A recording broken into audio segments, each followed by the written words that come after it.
Hello, जय हिंद। ये है सत्येंद्रनाथ बोस। अब बोलोगे कौन है ये सत्येंद्रनाथ बोस? अब भाई देखो, ये कहानी मैं बना रहा हूँ थोड़ी इजी। 91 पेजेस की ये किताब है और इसमें से कुछ चीज़ें मैं आपको बताऊंगा ताकि आपका वीवीएम एग्जाम थोड़ा सा आसान जाए, इजीली हो जाए। तो एक नाम पहले मैं बता दूं कि ये है सत्येंद्रनाथ बोसोन्स। फोटॉन्स पढ़ा होगा शायद आपने। पार्टिकल्स का एक फोटॉन्स नाम है, एक बोसोन्स नाम का पार्टिकल्स है। कहते हैं कि आइंस्टाइन ने इनका चीज़ को एम्फेसाइज किया था और फिर बाद में इन्होंने आइंस्टाइन ने अपने नाम से कर लिया था, लेकिन हमारे प्रेशर डालने पर बोसोन का नाम डाला गया। ऐसा जगदीश चंद्र जी के साथ भी हुआ था। हमारे इंडियन जो साइंटिस्ट हैं उनको वेस्टर्न वाले ज़्यादा तवज्जो नहीं देते हैं। नोबेल प्राइजेस में यूजुअली आपको यूरोप और अमेरिका के लोग ज़्यादा मिलेंगे, और इंडियन नहीं, अमेरिकन, एशियन और अफ्रीकन में यही होता है। और ये एक एक सत्य है। बोसोन जी भी का भी थ्योरी इसी तरह सा है कि आइंस्टाइन को उन्होंने लिख दिया था कि देखो हमने ये बनाया हुआ है और इनके यह फेमस चीज़ हुई थी। ऐसी कहानी इस बुक में नहीं दिया हुआ है, लेकिन हम आपको बता रहे हैं। ठीक है, चलिए। अब ये 91 पेजेस पढ़ना कितना आसान मुश्किल है वो मैं नहीं बताऊंगा। मैं आपको कहानी बता दूंगा इंटरेस्टिंग ढंग से। तो शुरुआत करूंगा मैं इस फोटो से। देखिए, मुझे ये बहुत पसंद आया कि कुछ फोटो दिए इन्होंने, राइट। तो ये फोटोज हमें पसंद आई, जैसे कि ये वाली। हाँ, ये देखिए, ये फोटो हम आपको दिखाएंगे। कहानी शुरुआत थोड़ा सा इंटरेस्टिंग किया जाए ना, तो ये इनकी शादी हो गई है। शादी हो गई है किस उम्र में? एक तो ये यंग थे जब ये थे 18। अब ये इनकी उम्र क्या है देखिएगा। ये 21 ईयर्स के थे, मतलब 1994 के 6 साल पहले पैदा हुए थे। इनकी शादी हो जाती है जब ये 20 साल के होते हैं, 1914 में। जब ये 19 साल के होते हैं बीएससी पास करते हैं। जब ये 20 साल के होते हैं शादी हो जाती है। और जब ये 21 साल के होते हैं तो एमएससी पास कर लेते हैं। मतलब बीएससी के बाद एमएससी आता है। बीएससी होता है 15 स्टैंडर्ड, एमएससी होता है 17 स्टैंडर्ड। तो 15, ये तो 1913 में ये बीएससी पास होते हैं, 1914 में शादी होती है, 1915 में इन एमएससी पास होते हैं। एमएससी में क्या हुआ था, इनको 100 में 110 नंबर दिए गए। कितना? उपेंद्र बख्शी जी नाम के जी एक प्रोफेसर थे, इन्होंने इनको 100 में 110 नंबर दिए क्योंकि इन्होंने मैथ्स को अलग अलग ढंग से सॉल्व किया था। वाह, ये भी होता है। ये आए थे फर्स्ट, और सेकंड कौन आया था? मेघनाथ साहा। क्या नाम है? मेघनाथ साहा। ये कुछ नाम है। सीवी रमन, मेघनाथ साहा, विक्रम साराभाई। और ये आपको नाम बार बार याद हो जाएंगे। अब इनके दो प्रोफेसर्स थे, वो भी नाम बता दूंगा मैं आपको। तो ये फोटो से शुरुआत हमने कर दी। यंग ये थे जब ये 1910 में पढ़ रहे थे स्कूल में, तब की ये फोटो है ना। चलिए शुरू करते हैं।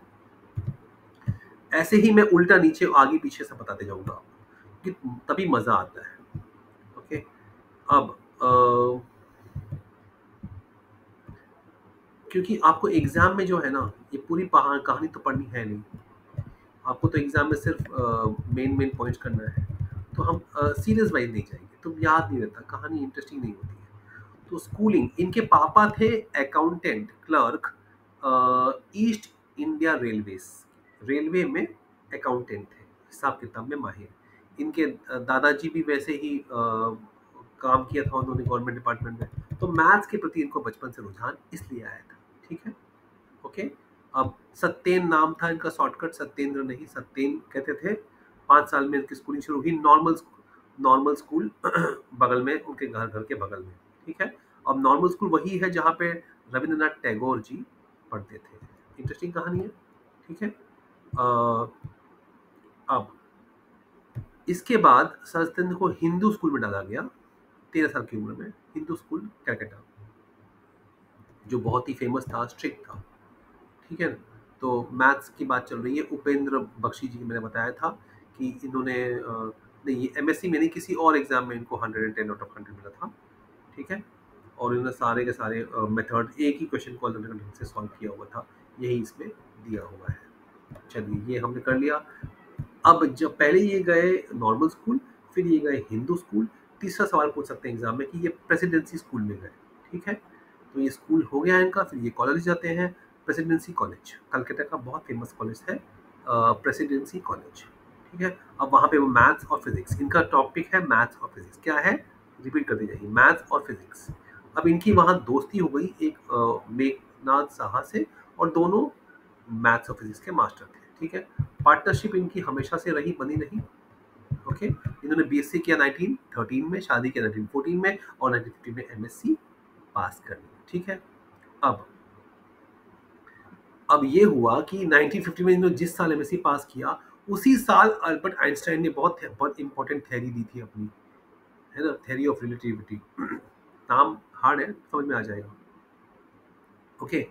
सो वहाँ पे ये when Satyendranath Bose achieved milestone 15 में, वो फर्स्ट रैंक आए थे एमएससी में, मिक्स्ड मैथ्स में। और उस वजह से उनको हेमचंद गोसाई प्राइज मिला था एंड गोल्ड मेडल मिला था। ठीक है, हेमचंद गोसाई। मेघनाथ साहा वो सेकंड आए थे। ओके। ठीक है। तो अब ये बात याद रखना। अब देखो, अब हुआ ये कि 1915 में ये पास करते हैं, फिर ये कुछ पढ़ाई करते हैं, फिर ये प्रोफेसर बन जाते हैं। मतलब पहले असिस्टेंट, अब उसके लिए एक वर्ड है जो आपको आजकल शायद कम मिलेगा, रीडर। रीडर मतलब एक छोटा प्रोफेसर, जैसे कहते हैं ना असिस्टेंट प्रोफेसर, वैसा कुछ होता है, रीडर टाइप। तो ये रीडर बन जाते हैं। रीडर बनने के बाद फिर ये अपना थोड़ा सा रिसर्च भी चालू रखते हैं। अब इनको ये रिसर्च आया कि फोटॉन्स की, जब एकदम ठंडा हो जाए पूरा मौसम, ठंडा एब्सोल्यूट जीरो का टेम्परेचर, तब वो कुछ पार्टिकल्स एक नया रूप ले लेते हैं। इसको उन्होंने बोसॉन नाम दिया। फिर इन्होंने बड़े पब्लिकेशन में भेज दिया उसको, और पब्लिकेशन से कोई जवाब ही नहीं आ रहा है कि हाँ हम तुम्हारा छापेंगे, सही है गलत है। पहले का ज़माना था, क्या पता है, आपने कोई नया साइंटिफिक रिसर्च किया, दे दिया वो यूरोप के मैगजीन को, उन्होंने छाप दिया, मतलब हो गया, हाँ रिसर्च डन। तो लेकिन आए जवाब नहीं आया, तो ये क्या किया उन्होंने, चुपचाप जाके इन्होंने आइंस्टाइन को लेटर लिख के भेज दिया, देखो ये भी थ्योरी तेरी है। आइंस्टाइन जी ने इनका एक्नॉलेज कर लिया, एक्नॉलेज किया। अब यहाँ पे आया, यूनिवर्सिटी में पढ़ा रहे थे ये, ढाका यूनिवर्सिटी, ढाका बांग्लादेश में है ना, तो वो भी एक पार्ट ऑफ बंगाल था तब। अब ढाका से पढ़ा रहे हैं ये, और ये प्रोफेसर है, और वहाँ पे यहाँ पे ये लेटर आ गया, पोस्ट कार्ड आया, पोस्ट कार्ड था, उस पोस्ट कार्ड आता था अल्बर्ट आइंस्टाइन का पोस्ट कार्ड आया। उन्होंने तारीफ किया इनकी बात की। ये पोस्ट कार्ड जब कॉलेज के लोगों ने देखा, तो इन्होंने 1924 से 26 तक 2 साल 3 साल इनको, 24 25 26, हाँ 3 साल भेज दिया फॉरेन ट्रिप्स कॉलेज के स्पॉन्सरशिप से, कि जाओ फॉरेन कंट्री जाओ, सीख के आओ। अब फॉरेन कंट्री में उसमें मैडम क्यूरी नाम की एक मैडम तो बड़ी फेमस है, उनके फैमिली में 3 लोगों को प्राइज मिला हुआ है, वो रेडियो एक्टिविटी वाली। तो वो उनका वो समय स्पेक्ट्रोस्कोपी, जैसे आजकल तो नॉर्मल होता है ऐसे मशीन्स, हर एक लैब में मिल जाता है, लेकिन उस ज़माने में वहाँ पे उन्होंने स्टडी करी थी। तो हमारे जो भी साइंटिस्ट हैं सब वहीं गए थे। ठीक है। तो यहाँ उन्होंने स्टडी करी, फिर वो वापस आए। और ये भी याद रखना। नेक्स्ट, कॉलेज कॉलेज में भी वो स्वदेशी मूवमेंट का बहुत सपोर्ट कर रहे थे। 19 फिर क्या हुआ, 1945 के आसपास जब हमारी आज़ादी आ रही थी ना 47 में, उस वक्त वहाँ पे प्रोटेस्ट शुरू हो गए बांग्लादेश में। तो ये बड़े दुखी हो गए, इधर से ढाका छोड़ के कोलकाता आ गए, समझ गए ये। और इन्होंने फिर कोलकाता में आए, तो इन्होंने वहाँ पे अपना काम शुरू किया। अब देखिए, आज़ादी के बाद 1951 में जब हमारे देश में कॉन्स्टिट्यूशन बना, डॉक्टर बाबा साहेब अम्बेडकर ने बनाया, तो 52 में जो पहला ये बना था ना, लोकसभा राज्यसभा, तो राज्यसभा में इनको एमपी बनाया गया। कुछ लोगों को बनाते हैं कि आप स्पेशल हो, सचिन तेंदुलकर ऐसे, लता मंगेशकर, ऐसे सबको बनाते हैं कि हाँ आप नॉमिनेटेड हो, कि नाम दे रहे हैं आपका, आपको चुनाव नहीं लड़ना, आप बड़े अच्छे हैं साइंस में। तो साइंस में इनका नाम गया, जवाहरलाल नेहरू जी ने, प्राइम मिनिस्टर ने इनको बनाया 5 साल के लिए। अब 1952 से 1956 तक इन्होंने बन गए। इसी दौरान उनको और भी इनको पद्म विभूषण मिला। क्या? पद्म विभूषण सम्मान मिला।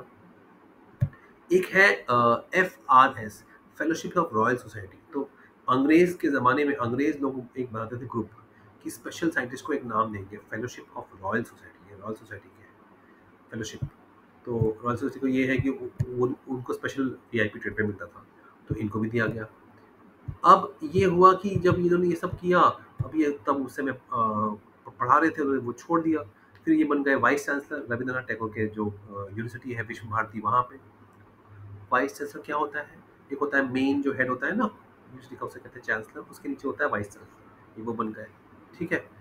तो अब ये मैं बता रहा हूँ कि जैसे कलकत्ता में ये कहाँ गए थे, यूनिवर्सिटी ऑफ कलकत्ता में इन्होंने प्रोफेसर के रूप में ज्वाइन किया था। है ना? तो अब ये वहाँ पे वो छोड़ के उन्होंने फिर वाइस चांसलर बन गए। और एक और बात, जैसे होता है राष्ट्रपिता महात्मा गांधी, वैसे ही पता है एक पोस्ट होती है national professor of India. National professor of India को कहा गया, नेहरू जी ने इनको 1956 से नेशनल प्रोफेसर ऑफ इंडिया कहा है। सोचिए, नेशनल प्रोफेसर एक होता है ना? और फिजिक्स के डिपार्टमेंट के हेड थे, लेकिन वो नेशनल प्रोफेसर ऑफ इंडिया बने हैं। मतलब इतना उनका इम्पोर्टेंस था। रिसर्च उन्होंने बहुत किया हुआ था। और आइंस्टाइन के साथ आइंस्टाइन बोसोन थ्योरी जो बनाई थी वो बहुत इंपॉर्टेंट काम आ गई। ठीक है, तो अब ये इनकी मेन मेन बातें हैं, है ना? हाँ, मम्मी पापा का नाम अमोदिनी देवी। क्या नाम है मम्मी का? अमोदिनी देवी। नाम क्या है? अरे जोर से बोलो, आवाज नहीं। अच्छा हाँ, टाइप करना पड़ेगा ना आपको। टाइप करो, टाइप करो भाई, टाइपिंग करो। अमोदिनी देवी। पापा का नाम और दादाजी का नाम, दो नाम बहुत इंपॉर्टेंट है, क्योंकि यहाँ वीवीएम एग्जाम में कुछ भी पूछते हैं भाई। ठीक है, अब ये सबसे बड़े बेटे थे 7 बच्चों में। ठीक है, सबसे बड़े। अब इनके पापा का नाम है सुरेंद्र नाथ, सत्येंद्र नाथ सुरेंद्र नाथ, अकाउंट के क्लर्क थे। अब इनके दादाजी जो है ना, सत्येंद्र नाथ बोस। ठीक है, तो ये भी याद रखना। सॉरी, अंबिका चरण बोस, वो भी ब्रिटिश मिलिट्री कमीशन में काम कर रहे थे। अमोदिनी देवी इनकी मम्मी का नाम है। अच्छा, इनके फ्रेंड के इनके ये भी याद रखना कि एक और रिलेशन है। इनकी इनके जो नाना जी हैं, उनका नाम है मोतीलाल चौधरी, जो बंकिम चंद्र चट्टोपाध्याय जिन्होंने हमारे जनगण मन लिखा था ना, उनके बैचमेट थे, उनके दोस्त थे। तो बंकिम चंद्र चट्टोपाध्याय के बैचमेट मोतीलाल चौधरी, ये नाना जी थे सत्येंद्र नाथ बोस के।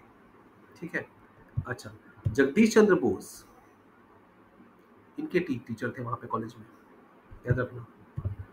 तो ये स्टोरीज आपको अभी ये वीडियो में इतना ही करेंगे। ठीक है, कैसा लगा वीडियो बताइए, कमेंट बताइए। अगर आपको अच्छा लगा तो मैं नेक्स्ट वीडियो बनाता हूँ।